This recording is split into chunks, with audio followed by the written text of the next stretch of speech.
राज्य में महाविकास आघाड़ी और वंचित की जो बातचीत चल रही है उसको लेकर कहां तक बातचीत पहुंची है। हमारे साथ वंचित बहुजन आघाड़ी के प्रकाश अंबेडकर साथ में है। सर, मुझे बोलिए कि वंचित और महाविकास आघाड़ी का सीट शेयरिंग या उनसे बातचीत कहां तक पहुंची है, नतीजा कब तक रहेगा? आप जो है ना, ये सवाल मुझसे पूछने के बजाय आपने महाविकास आघाड़ी के नेताओं को पूछना चाहिए, जिसमें शरद पवार है, सोनिया गांधी है और उद्धव ठाकरे है। तीनों से ये सवाल पूछना चाहिए कि क्या भैया आपका समझौता हो गया क्या। जहाँ तक हम लोगों की जानकारी है वो ये है कि कांग्रेस और शिवसेना इनकी 10 सीटों पे कशमकश चल रही है।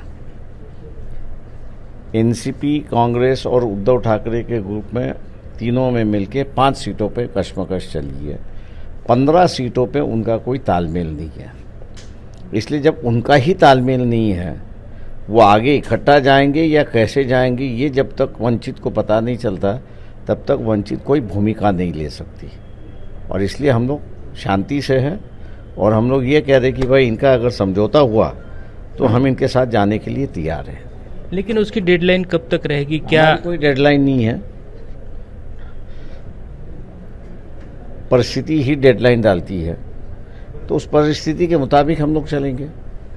देखिए, बात यहाँ बनती आ रही कि कांग्रेस और शिवसेना जो है वो आपको आपके साथ जो बातचीत करना चाहती है उसमें अड़ंगा डाल रही। क्या लगता है इसको? मैं ये कह रहा हूँ, ठीक है, कोई अड़ंगा डाल रहा है, कोई नहीं डाल रहा है, हर पार्टी स्वतंत्र है।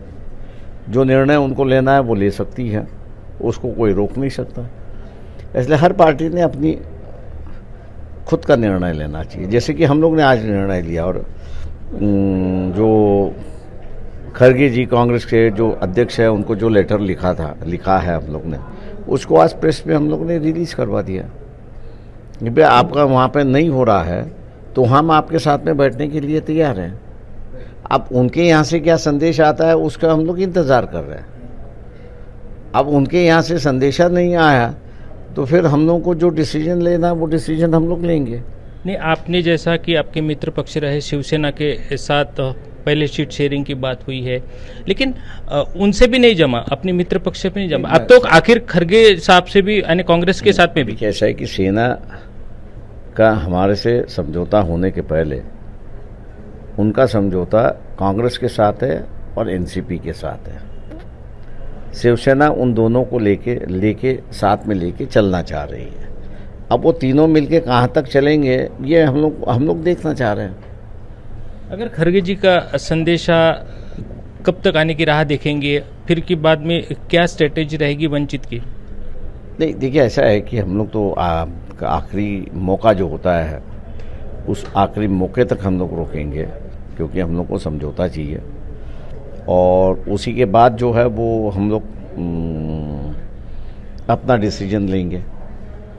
समझौता होना चाहिए, इस पक्ष के हम लोग होने की वजह से आखिरी वक्त तक रुकेंगे। एक आखिरी सवाल है, समझौता होना चाहिए, वंचित को भी लगता है, महाविकास आघाड़ी को भी लगता है, लेकिन समझौता हो क्यों नहीं पा रहा है? क्या मैंने आपसे कहा कि उनके झगड़े चल रहे हैं, हमारे नहीं झगड़े चल रहे हैं, उनके झगड़े चल रहे। 15 सीटों पर वो आपस में लड़ रहे हैं।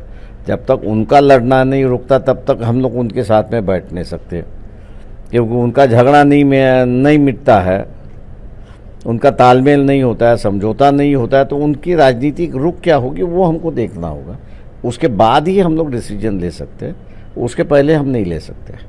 तो जिस तरह से प्रकाश अंबेडकर जी ने कहा है कि उनके ही जो महाविकास आघाड़ी के आपस में जो है तालमेल नहीं जम रहा है, तो उसमें हम क्या करें?